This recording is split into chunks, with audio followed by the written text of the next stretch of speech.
Natatangi ang pagiging mapagbigay ni Ellen Adarna bilang ina at bilang asawa pa rin ni Derek Ramsey dahil tiniis nito ng bonggang-bongga ang pagkasabik sa kanyang bunso na si Lily na ayon sa social media mula Pasko hanggang ngayong New Year.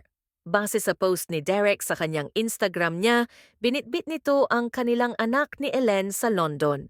Nakabalandra sa IG ni Derek ang larawan nitong karga si Lily sa pamusong London Eye at wagas sa kasiyahan ang kanyang mga ngiti. Pagkumpirma ni Derek sa kanyang lokasyon, Lily Puday in London, nakuha 2 araw na ang nakakaraan. Sa naunang post sa IG pa rin, pinuno ni Derek ng pamamasyal nila ng anak at ng buong pamilya sa iba't ibang lugar sa nasabing lugar.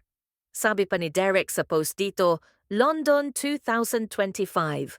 Malalaman na nasolo ni Derek si Lily habang sa post naman ni Ellen sa IG, ang panganay nito na si Elias ang kanya lamang kapiling sa larawang kuha sa malaking Christmas tree. Yakap-yakap niya si Elias na bumabati ng Happy New Year sa kanyang mensahe.